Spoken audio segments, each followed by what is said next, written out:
Enzo Maresca has made 2 changes to the side to beat Swansea at the weekend. Cesare Casadei and Kelechi Iheanacho come in for Wilfred Ndidi and Jamie Vardy. So this is the Leicester City.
Well, here we go then, take 2, that's better, isn't it? Nuge said he wasn't ready for the first time round, so we've gone again. Welcome along to Matchday Live here on Fox's Hub as Leicester City are looking to make it 8 straight wins in the Championship. And Enzo Maresca has decided to make 2 changes to the side that did win away at Swansea at the weekend. Cesare Casadei and Kelechi Iheanacho come in for Wilfred Ndidi and Jamie Vardy. This is the 11 then in full. Hermansen in goal, Justin, Vestergaard, Fass and Ricardo across the back 4. Winks, Dewsbury Hall and Casadei at the midfield 3 with Mavididi and Fatawu either side of Kelechi Iheanacho. On the bench it's Stolarczyk, Ward, Cody, Vardy, Albrighton, Sutar, Chowdhury, Daka and Marçal. As we know, no place for Yunus Akdun, who picked up an injury at the weekend.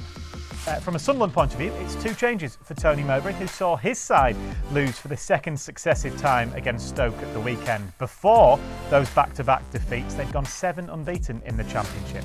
Abdullah Bar and Alex Pritchard dropped to the bench, with Dan Neil returning from suspension and Chelsea loanee Mason Burstow coming into the starting 11. Their 11 then in full is Patterson, Huggins, Ballard, O'Nien and Hume across the back 4, Ekwa and Neil holding, with Clark, Bellingham, of course we all know who his older brother is, and Roberts in behind that man, Mason Burstow. Well, they're the 2 11s then. Welcome along to Matchday Live with me, Dan Bates. We've got David Nugent and Ewan Roberts, 2 former forwards with us, which is always nice, as we're used to Jerry and Matt usually, or Walshy as well. So defenders. We can talk goals this evening. Good evening to the pair of you. I'm sure you're excited, hopefully, for what will be another victory for the Foxes tonight. Yeah, hopefully. You know, week in, week out, we keep saying, the wins keep on ticking over, and a solid win against Swansea away, at the weekend, and just carry on the momentum. The momentum's good. 7 on the banks. You want to make it 8 and stay top of the league and keep pushing away. You had a nice start, didn't you, Ewan? Good evening to you, by the way. The run, okay, it could be 8 tonight in a row, but actually it stretches longer in the Championship when you go back to the last time that Leicester gained promotion. Yeah, what was it? Last 19 games, won 18, lost 1, and that is the Hull game here at home. Away from home, I think it's similar. I think undefeated in their last 18 away games, 14. I mean, we spoke last night, Dan. They're relentless at the minute. Absolutely relentless. They're just going out full of confidence, expecting to win. I was there at the Swansea.Cot Stadium on Saturday. I thought Swansea gave a really good showing in the first half, went ahead, but never did I think that Leicester weren't going to go on, get back into the game and leave South Wales with 3 points. Which is obviously testament again to how good Leicester have been this season. Yeah, I mean, it didn't really affect them that they conceded that goal on 20 minutes. The second half, they came out and it was just a matter of time before they got the second. You knew it was coming. Yeah. It was like attack v defence. Swansea couldn't get out their own half. The way, once again, they counter-attacked with Ndidi, with Dewsbury Hall's power and pace. The 2 wingers, especially Mavididi in the first half, was outstanding. Josh Key didn't know whether to stick or twist. Iheanacho came off the bench again and got his goal. Jamie Vardy worked tirelessly, still looks extremely sharp and hungry. It was a top-class performance. You go into a side who had won their previous 4 games. Yes, as well as looking back at that game with Swansea at the weekend, we'll assess the start to the season in general and the fantastic run that Leicester are currently on under Enzo Maresca. We will start though by looking back at that Abdul Fatah, of course, scoring his first goal for the new club. An important time to score it. We've got David Nugent doing some tactics board analysis, and there's a full piece available for you on Fox's Hub. We'll take a quick look at that, and also Enzo Maresca, of course, speaks to the press ahead of this game with Sunderland this evening. Hey, you're looking forward to seeing yourself back there, aren't you? Yeah, I can't wait. See if we made any mistakes. With all the analysis, so we cut all that out. Okay. We actually talked when we did that, and we'll obviously see it in a moment, just about this new style of play that Enzo Maresca has come in, and it's unbelievable, really, the start that has been made, given how different a way it is to play. Yeah, no, it is. But it's getting better week in, week out. The more you watch it, start of the season before it's a bit ropey and getting caught out sometimes on the ball. But I think it was after the whole game where they got beaten. Since then, the way they play, the style they play, you can just see everyone knows what they're buying into, and everyone knows their own jobs. And it's the 3-2-3 kind of thing. It's a weird formation, but it's up to teams to try and stop Leicester. That's their way of playing. If someone can stop them, fair play to them. If they can't, Leicester go on and win week in, week out, which they have been doing. It must be difficult to try and figure out how to stop that, because it is, if that is what we're going with, 3-2-3-2, did you say? Yeah. Then no team really has ever played that. No, what do you do? Do you leave your left winger out on that left-hand side, and then you've got an overload in midfield with Ricardo joining the other 3 in there, which gives you obviously more men in that middle of the park. I mean, it'll be interesting to see tonight, because Sunderland, I mean, they've got the young boy Clark on the left-hand side, the Championship's top scorer. He's got pace. They've got Patrick Roberts on the right-hand side. He's really quick. I think they'll come here tonight, and I think they'll go for it. I don't think they'll come like the majority of teams will and get men behind the ball and say. I think they'll give it a really good go. They're young, they're energetic, they're fit. It promises to be a really good game, but I just think once again, Leicester will have too much for Sunderland. Yes, hopefully they do. A little bit of housekeeping, if you like. This Friday marks 5 years since the tragedy that took place here at King Power Stadium, which took the life of Kunvishai, Siwatana Papar and 4 others that evening, as tonight is pretty much the closest home fixture to that, as you can maybe see on the programme there. Kunvishai is on the front of that, and supporters will have a chance pre-game to remember those that lost their lives that evening. And just one quick word on that news. Obviously, incredibly sad. And you were here when Kunvishai was here. You obviously knew him personally. Yeah. Obviously, he came in, bought the club, and what he's done for this club has been magnificent. Since his passing, it was such a tragedy the way it happened. But what he brought to the club, Premier League winners, getting the team into the Champions League, spending all this money to make the team better. Everything he done for the club was perfect for the fans.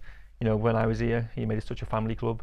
Got the families involved, and you can't you can't say words for him. He was that much of an influence in the football club, and obviously 5 years coming up, it'll be a sad day.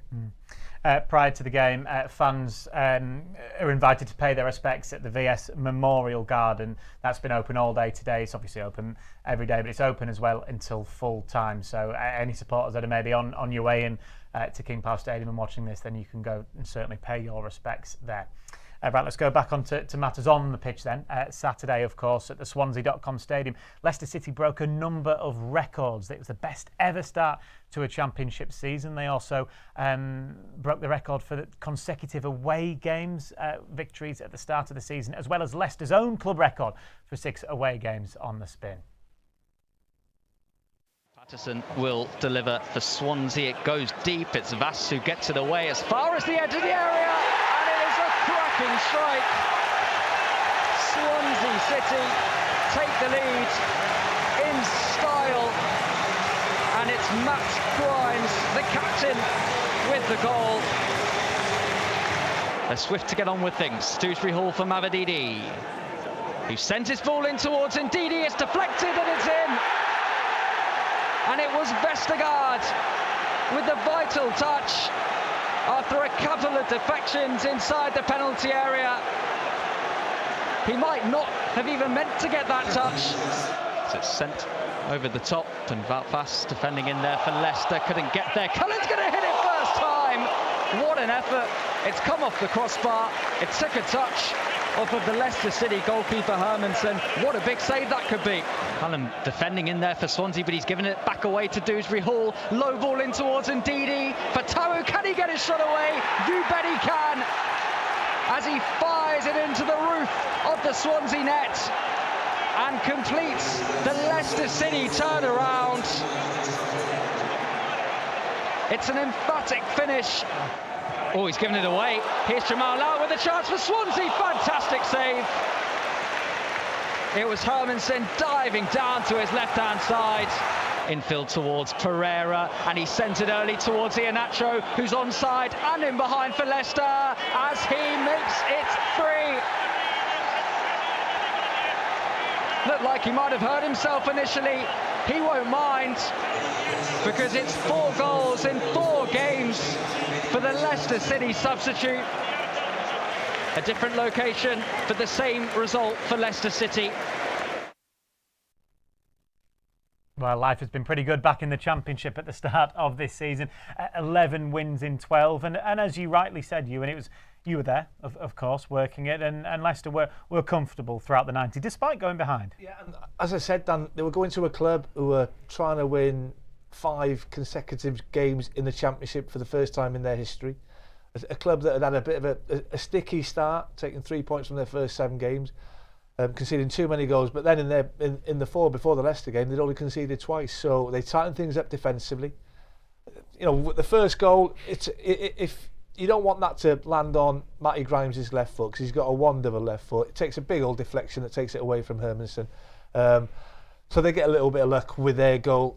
I think Leicester get quite a big slice of luck for the equaliser on 44 minutes. You know, that's a key time to score. And it's great to see Vestergaard following that ball in, because normally it's your centre forwards that should be doing that, but it's your centre half. Doesn't know too much about it, but it doesn't matter. To go in at 1-1, it was a big sort of, I wouldn't say relief, because you just got the feeling that Leicester were going to go on and win the game in the second half anyway, and they just put their stamp and authority on that second half. And as I say, it was like attack v defence for 35 minutes of that second half. It wasn't until sort of Swansea changed and went to a back 5 with their wing backs that they sort of put Leicester under a little bit of pressure, but never looked like scoring again, to be fair. And Vestergaard and Fatau getting the first goals as well for the club. It's always a bonus. You know, I think that was Vestergaard's first goal in 3 years, since he scored for Southampton, and then obviously Fatau getting his first goal is vital as well for the wingers coming in, you know, to chip in, because, you know, Kelechi, you know, Vardy, Dewsbury Hall, Casey, you know, everyone's chipping in, and as a team, top of the league, it's massive as well that everyone's chipping in and scoring the goals. Well, we said last night, didn't we? I think for the first 7 games, neither centre forward scored a goal. Kelechi or Vardy. All of a sudden, Jamie's got 4 in 4. It should have been 5 in 5 with a chance that he had at the Swansea.Cot Stadium. Kelechi's got now 5 in 6. You know, two centre forwards in form, and it's great just to rotate those two. And obviously, it's Kelechi's opportunity tonight, and it's such a cheeky finish. You know, to give the right back Key enough time to get close to him.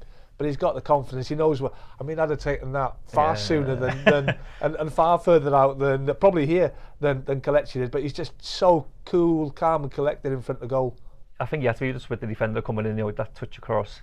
He probably gets a little bit of luck, doesn't he, with the ball coming across his body. But just the slider past the keeper was cool by Kelechi. You know, he's a cool, calm, collected player, and and it's nice. You know, he's coming off the bench as well and scoring goals. He's done that a lot this season. You know, Vardy's come off the bench, score goals. So it's vital that the strikers are, you know, are chipping in as long as the midfielders are as well. 2 dangerous centre forwards, aren't they? Yeah. You know, any team in this league would love Kelechi, Iheanacho or Jamie Vardy up front. Well, I mean, we'll end up talking about it a little bit later in Matchday Live, but Sunderland, bizarrely, haven't had a goal from a striker this season, from a forward player. So a lot of their goals, they're relying on midfield and wingers, and I mean, they're doing okay in the league, obviously, but it's so vital to have one, and Leicester in this case have got two that are in the goals. It is, especially two of the quality that Leicester have. You know, what was it?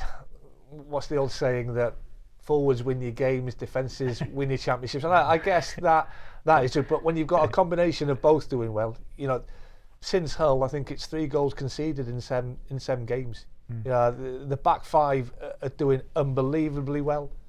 And the forwards are now chipping in with their goals, as the midfielders have. You know, Dewsbury Hall's got 5 goals, 4 assists.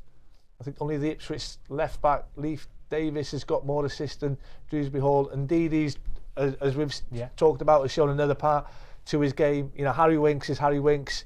You know, an 8 out of 10 every game. It's just they're unstoppable at the minute. Absolutely unstoppable. Yeah. No, just as you said, like the goal scorers, it's nice just to have 2, because you know, like they're 2 different types of players as well. You know, Kelechi wants to like be that strong boy, hold the ball at where Vard just still got the pace to get in behind. So you can see like the 2 different types of strikers, and if one's not working, you know, you've got the quality of the other one to come on and change the game. So and it's working. Everything Enzo seems to do at the minute seems to work. The subs he makes, everything just seems to work. This Stoke game that we've seen the goals from now is a fantastic example. We've just seen Jamie Vardy. He came off the bench, combined with Wilfred Ndidi, another substitute to get the goals. This was earlier in the game to break down a stubborn Stokes team. And when you've got 2 strikers that are different, Ewan, as Nuge has been saying there, it must be so difficult for teams to stop that. Yeah, it's a shame you can't play them both at the same time. But I think they've both accepted that they're not gonna start every game, and that's not easy at times. When we spoke about, I remember my last season at Norwich, we had Matty Svensson, Leo McKenzie, Darren Huckabee, and I only started 14 of the 46 games, and I was frustrated, but we were winning games and we went on to win the league. So you accept that. It's not about individuals, it's about a collective squad that are going to go on and win as many games to get you promoted. Just finally on the Swansea game, Abdul Fattah got his first, as you've rightly said, Nuge, for the club. Great play from Wilfred Ndidi. He won't get the assist, will he, for it? I think that'll go down to Kiernan Dewsbury Hall, but it's all about just, I don't know, cleverness. I mean, it's not for the first time on Saturday. Dewsbury Hall just driving forward, making late runs into the opposition's penalty boxes. And I mean, was it Marty who said he doesn't make good decisions? Well, he's made a few this season, to be fair. That's his 4th assist. That's some this harsh season. paraphrasing. And you know, he pulls it, and as you say, Wilfred Ndidi probably won't get the assist, but he was aware what was behind him.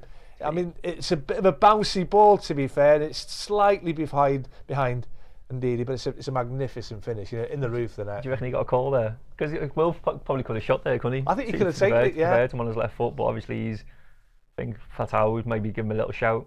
Probably didn't think he was going to dummy it because he had that touch before he set himself to shoot.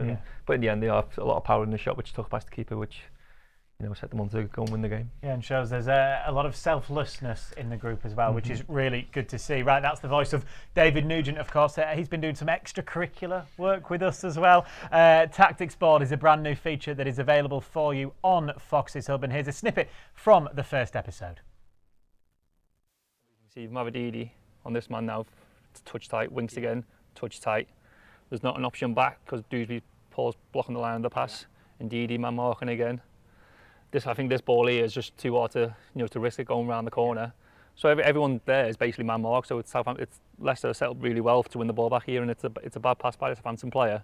And bang, look at the straight away. You're in basically. And everyone, and then as you say, everyone's facing forward again. You can see Dewsbury Hall, all this space. He's got Ndidi. He's got McAteer already, who's the goal scorer. He's on his bike because he knows Southampton are out of position. This is interesting. Casey immediately gone, hasn't he? And is that because he's high on confidence at this stage, scoring all the goals that he is? Is that just natural? Naturally, and he's a winger. He wants to get in the box and score goals. If the winger on the left-hand side has got the ball, Casey McAteer, the opposite winger, wants to get into the box for the cross, and the end goal is what happens. But again, Leicester win the ball back high. The Southampton defence in this game didn't know where they were. It was a hard day for them, and as we play it on a little bit longer, Dewsbury Hall, he's just waiting, just waiting for the right option. Looking at the screen, Ndidi is probably the easiest option to give them to him to Ndidi to attack and maybe get a shot on target. You know, Vards obviously wants to make this run in behind, which distracts this defender, which leaves Casey McAteer a free run into the box. This defender's obviously pushed on forward, trying to get back to catch him. That full feature is available for you on Fox's Hub, amongst many others for you to sink your teeth into. Obviously not tonight as we build up to kick off, but over the course of the coming days, there's plenty there for you to look at, including that full episode of episode 1 of Tactics Board. You can also see Sammy Braybrook and Will Alves in conversation with myself at Seagrave as they are looking to recover from their dual ACL injuries that they've both suffered so horribly, really, last season. There's a Future Foxes documentary as well inside Leicester City's academy. Classic comms with Kelechi Iheanacho and Ricardo, as well as Kiernan Dewsbury Hall's journey from Shepshed Dynamo FC into the Leicester City first team, and as potentially the Championship Player of the Season, which he's well on his way to doing, as well as that first episode of Tactics Board, which you enjoyed filming, actually, Noosh, didn't you? Yeah, loved it. Yeah, obviously new feature from you and myself doing it, and no, I really enjoyed it. You know, you get a wider picture of where the players are on the pitch when you can see it on the screen. You know, it's quite hard to see from a stadium when you're trying to look for it, but when you get close up and see the players up close and see where they run and what space they run into, it's quite intriguing. Quite enjoyed it. Monday Night Football here, I call it. Give me Dan Bates and David Nugent over Carragher and Neville all day long. I'll take that. A lot of red arrows and circles, weren't there? Yeah, exactly. Yeah, you enjoyed that in particular. But actually, as you said, it kind of did, and hopefully we do the job of I don't know, maybe informing the Leicester fans a little bit about the system and about the way they play, and maybe that the patience is needed sometimes, because, well, one of the goals we looked at was the 33 pass goal for Wilfred Ndidi at Southampton, and there's just a lot of keeping the ball, a lot of recycling, but it's all with a purpose. Yeah, it is, and they're not going to force it. You know, this team don't force the ball.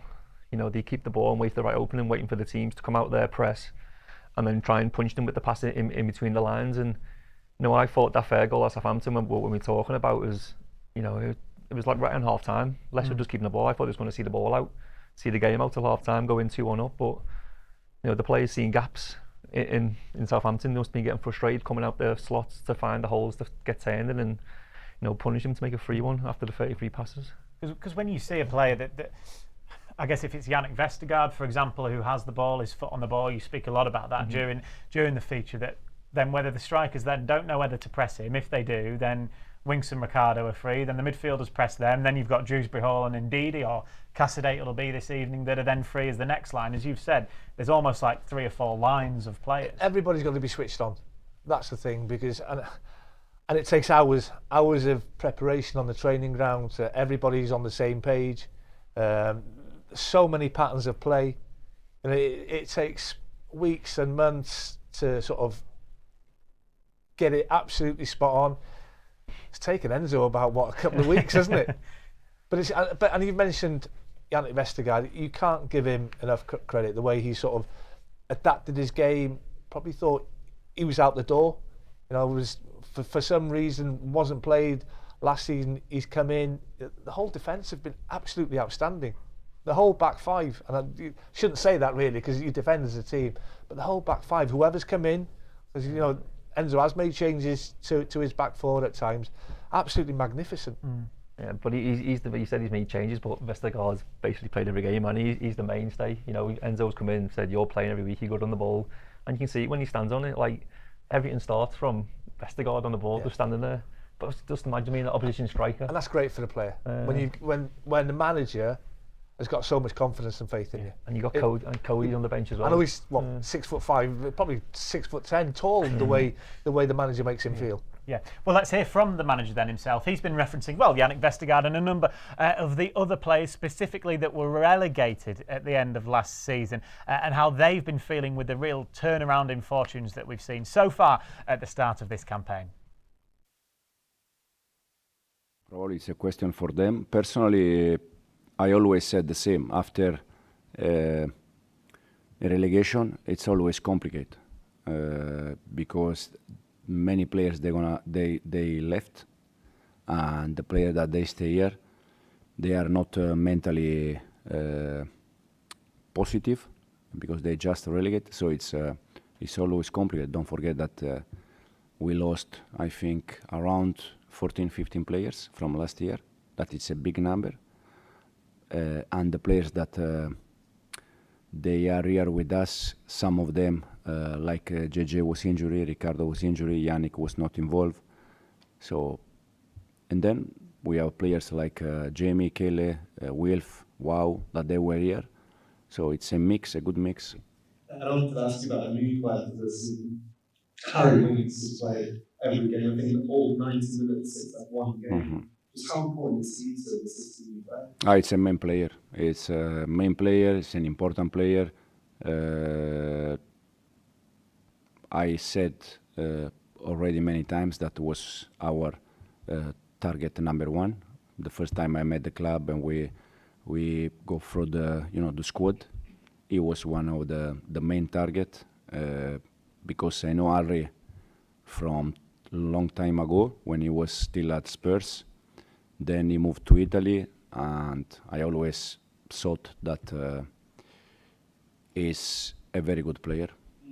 I mentioned before, Yannick scored at the weekend, so did Abdul Fatawu, and that's now 11 different scores in the Championship this season. I just want to ask you how pleasing it is to you that the goals are being spread around in the way that they are. Very happy because first of all, when the player they score, they are always it's always something important, for sure.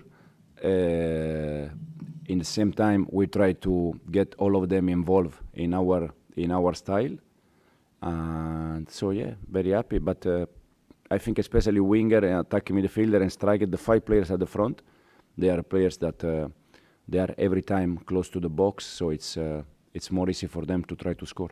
It's Sunderland at home. They're a team that are up there, that we expect to be up there at home. And then the next home game, keeper on twin, will be against Leeds, of course, also up there. I'm wondering how important you think these 2 games could be in terms of what happens for your team this season moving forward, and how important the home fans can be in creating an atmosphere to help you with that. To be honest, I'm not thinking about Leeds for nothing. I'm thinking about Sunderland, and then QPR, and then we see. The only thing I can say that they are important games for sure, and we need the people, the fans, in the way they are helping us every game, and with that, I think it's enough. That was the voice of Enzo Maresca there speaking to the press ahead of this game with Sunderland. He's decided to make 2 changes this evening to the team that beat Swansea at the weekend. Those 2 changes are Kelechi Iheanacho coming in, as well as Cesare Casadei into the midfield, which is interesting. Actually, he started the last home game as well. Is that something that, does it make a difference whether he's playing home or away, whether it's Casadei or indeed we know is being rested, by the way, tonight? Yeah, I think obviously Leicester are going to have more of the ball, so it's a lot easier to throw a midfield player into the team when they're going to have more possession. Wilf's going to be a big loss. His power driving forward. He ventures forward a lot. Can Casadei match his energy and try and mirror what Wilf does for the team, try and get forward and try and grab a goal or an assist. He needs to be involved. He's not scared of making changes, Enzo, and he's made 2 tonight, and hopefully they can come in and make an impact. I mean, I've not seen as much as you boys have of Casadei. He had a great start when he came off the bench in the Cardiff game and won the game with that late goal. So I'm looking forward to see him. It's another opportunity for him. He'll get himself forward. He's neat and tidy on the ball. I just think this is a great opportunity for the club to chuck another marker down at every other team in the Championship. If Leicester win tonight, they go 8 points clear of Ipswich in second. 14 points clear of Leeds in third, who play tomorrow night. Can you imagine other teams in the Championship looking at the results? Oh, they've won again. It's demoralising. It really, and hopefully let it continue.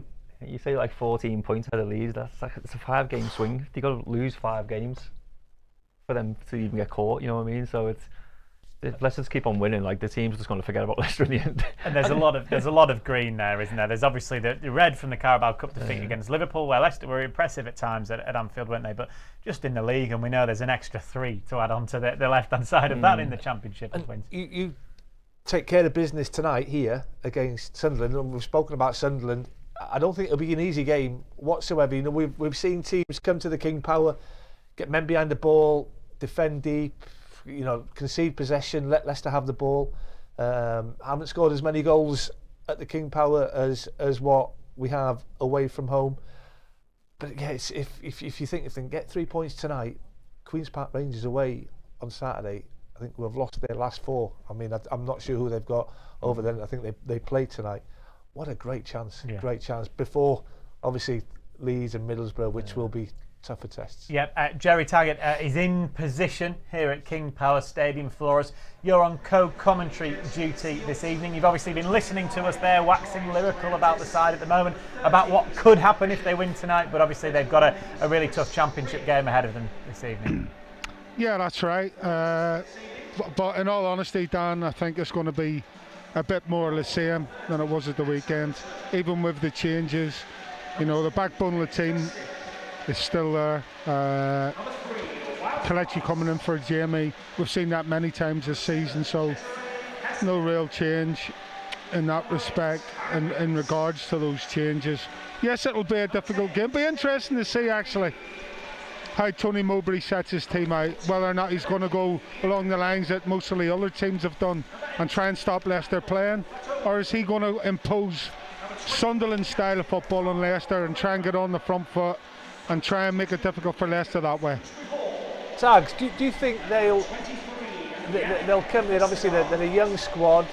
They're on the back of 2 defeats, one really heavy one to Middlesbrough where they lost at home to 4-0, but Dan Neil got sent off just before half time. Do you think they'll come here and have a proper go at Leicester tonight? I think that is the way Tony Mowbray wants his teams to play. He doesn't want to be too defensive in that regard, because he does like to play his football. I've watched Tony Mowbray sides over the years and they always want to get the ball down, they always want to play and be on the front foot. But this is a little bit different, and you're right, you know, the last 2 games that they've lost, they've probably gone out and played that attacking style of football and came undone, so there may be a bit of a change in regards to that style of play this evening. But it's how you stop it in the long term. Yes, Hull have done it here, but Leicester was still the better side in my opinion. Nobody else has done it apart from Hull. So, and I don't expect, with a groove that Leicester are in at the minute, I can't see this game without Leicester scoring a goal. It's as simple as that. So, difficult game, yes, I'll give that. Sunderland, they're a decent side. They're still in the top 6, even though they've lost the last 2. So it's going to be a difficult game, but for me, Leicester come out on top. Yeah, Leicester haven't conceded, Jerry, in their last 3 home games. In each of those, was it Bristol City, Stoke, Preston? They kind of all sat back, didn't they, and let Leicester do what they do, hardly laid a glove on them. So maybe Sunderland will do the opposite.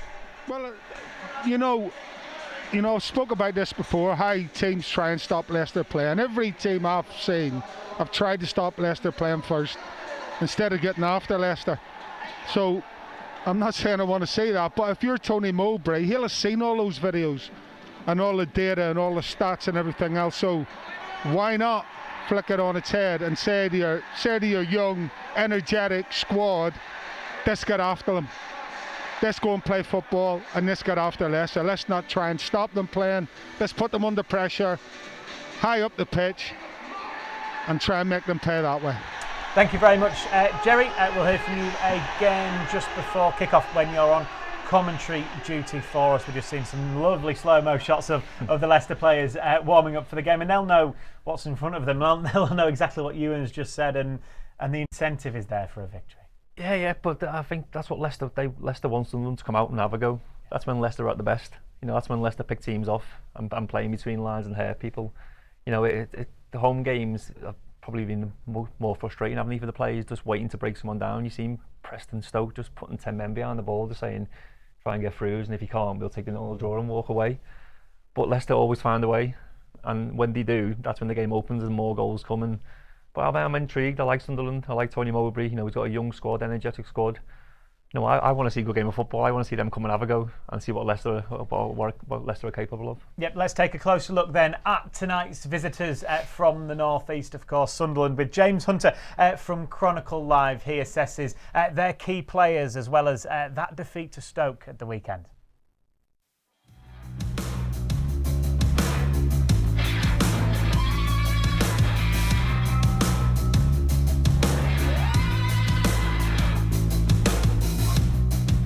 At Stoke, Sunderland just weren't quite at it. I'm afraid Tony Mowbray described them as being below par, and I think it would be hard to disagree with that. That was a game against a Stoke team that had been struggling, and it looked from the outside like the perfect opportunity to get back on course after that Middlesbrough game. But as so often happens, as you'll know yourself, games that you think to yourself, well, this is a great opportunity to put things right. It doesn't always work out that way, and it certainly didn't work out that way on Saturday.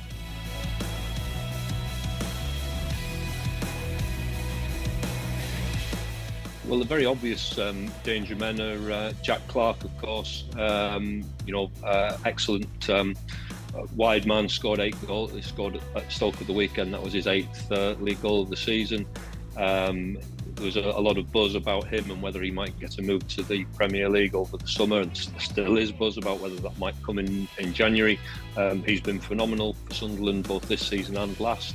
And on the opposite flank, Patrick Roberts, who is a really top quality, talented footballer. Different to Jack Clarke in some ways. There's not quite so much end product where Patrick's concerned, but he's still phenomenally talented, and on his day he can do real damage. The big thing for Sunderland is getting their strikers up and running. That's the next thing.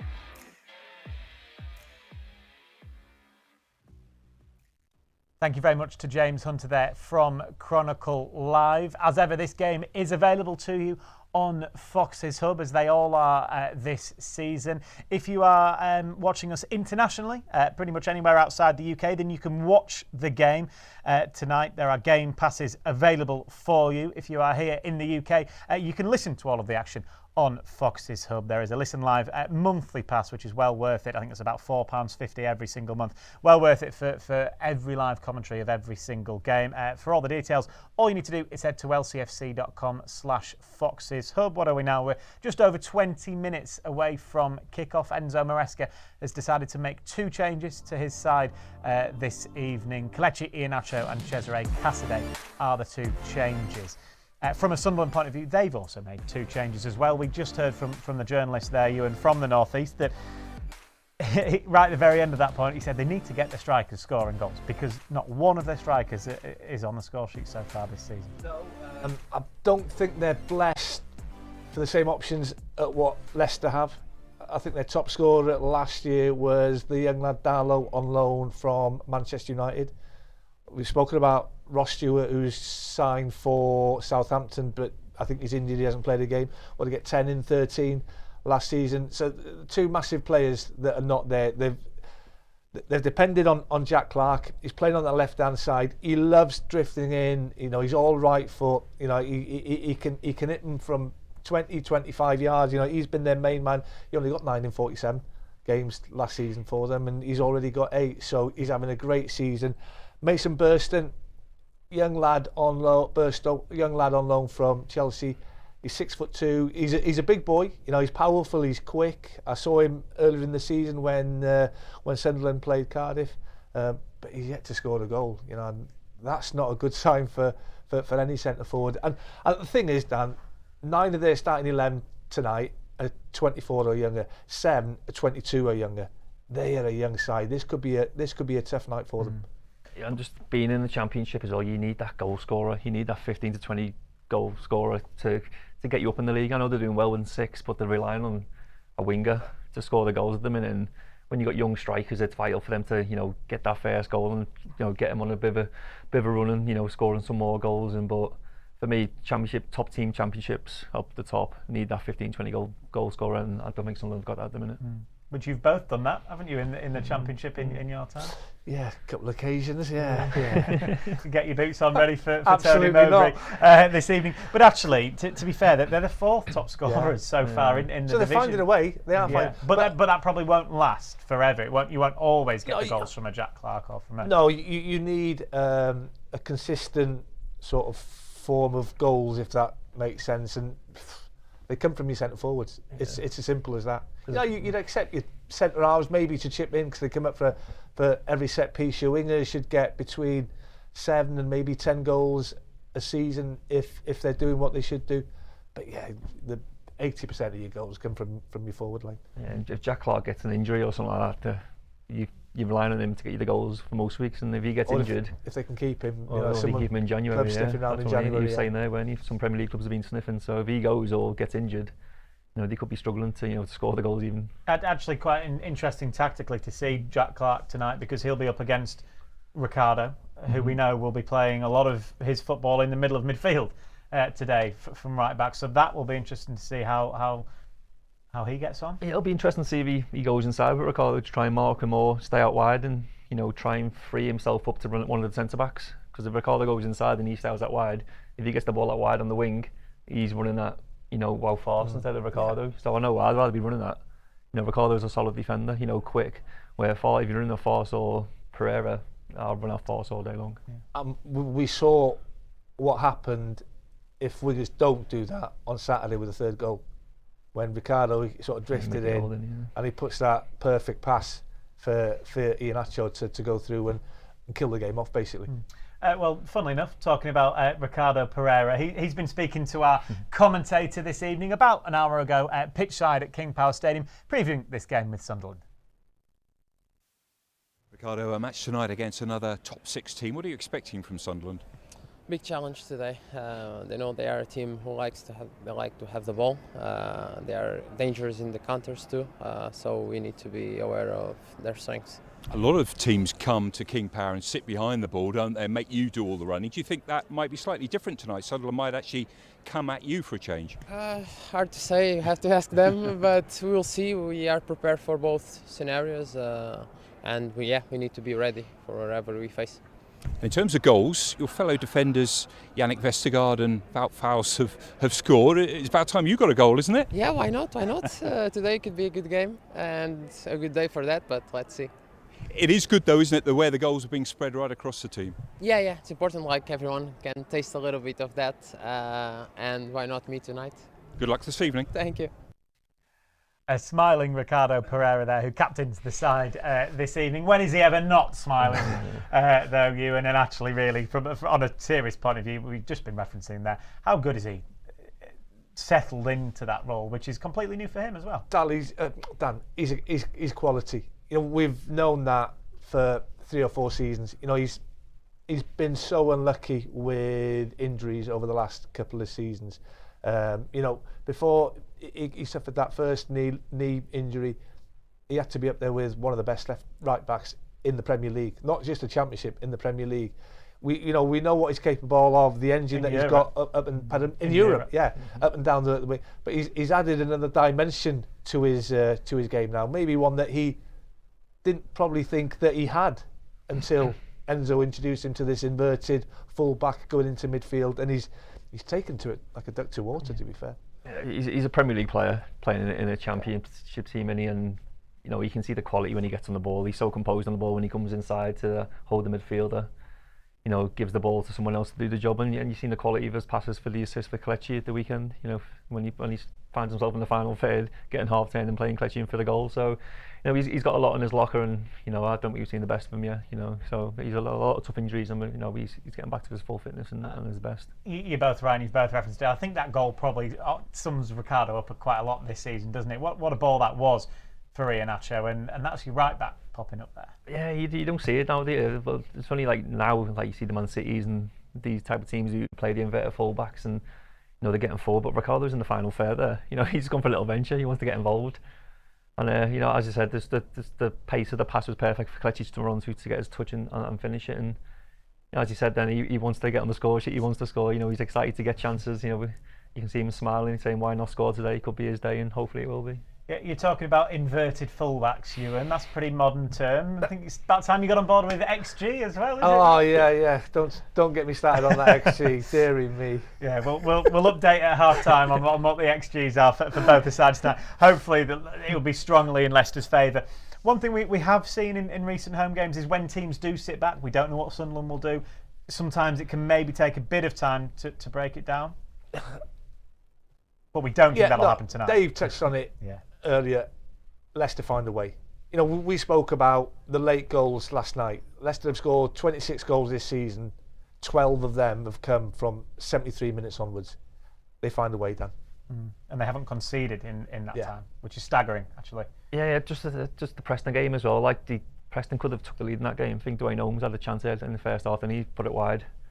So they do give chances away. Just being patient. I think it was Cody who gave the ball away a couple of occasions, just trying to force a little bit, and Preston had a few little sniffs on goal, but once they score, they find a way of scoring, and then it's game over. I mean, I hope that Sunderland will come here and be brave. I expect Tony Mowbray to send his young team out there and give Leicester a proper good go. But then Leicester on the counter-attack, it's a scary proposition, I tell you. I mean, we saw it time and time again on Saturday, especially in the second half. Dewsbury Hall bombing forward. I know indeed he's not there tonight. The two wingers full of pace. I mean, what do? You stick or twist? Do you go for them and press and try and squeeze and try and force mistakes, or do you sit back and accept your fate? Well, let's hope Leicester can make it 8 wins out of 8, really, and 12 wins out of 13 at the start of this season. Coming up, we've got the full game available for you. You can either watch or listen to it. It depends where you are here against Sunderland this evening. This next little bit of information on the video tells you exactly what is available for you tonight.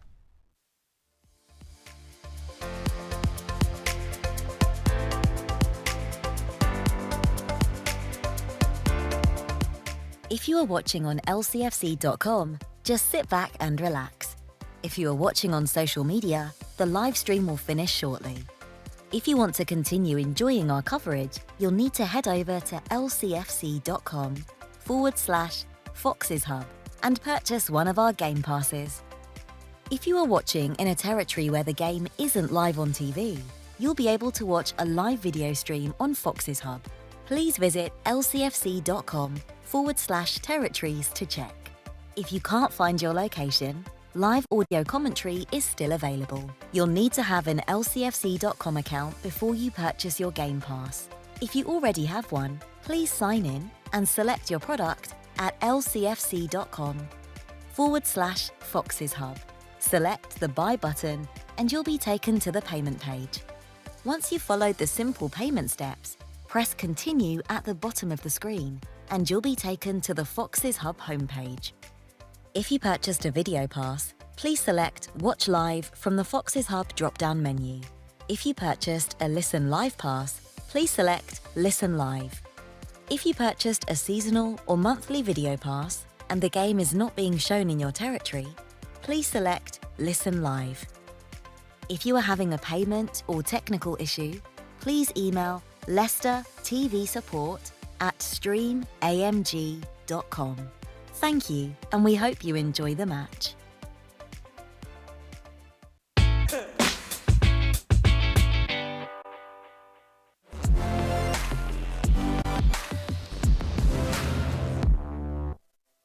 Who wants to join me?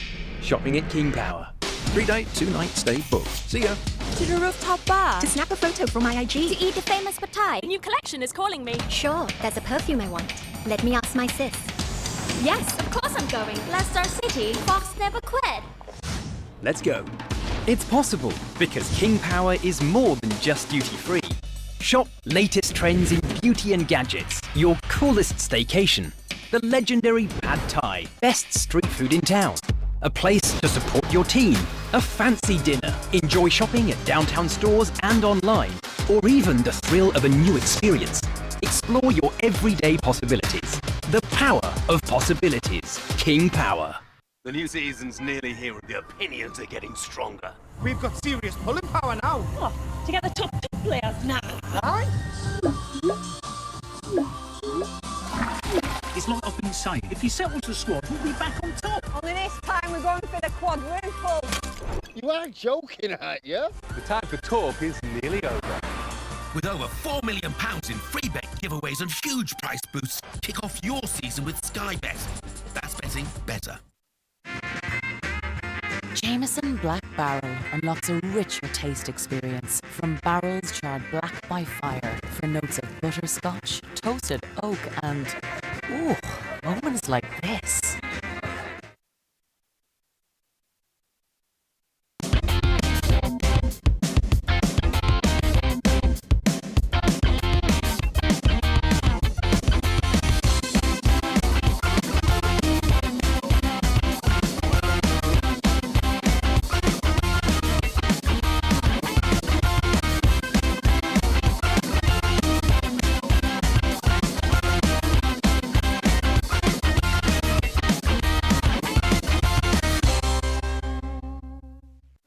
You're built different.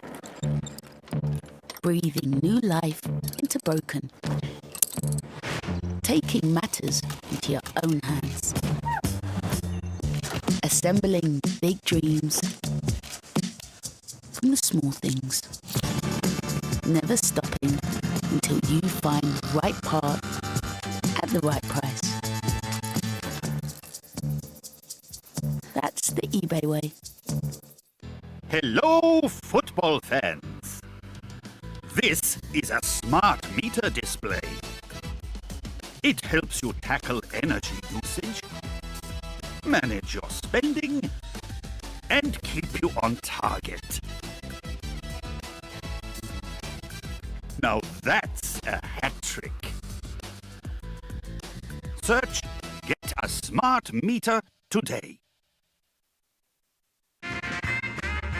Jameson Black Barrel unlocks a richer taste experience from barrels charred black by fire for notes of butterscotch, toasted oak and, ooh, moments like this. The new season's nearly here and the opinions are getting stronger. We've got serious pulling power now. To get the top two players now. It's like I've been saying, if he settles the squad, we'll be back on top. Only this time we're going for the quadruple. You are joking, aren't you? The time for talk is nearly over. With over £4 million in free bet giveaways and huge price boosts, kick off your season with Sky Bet. That's betting better.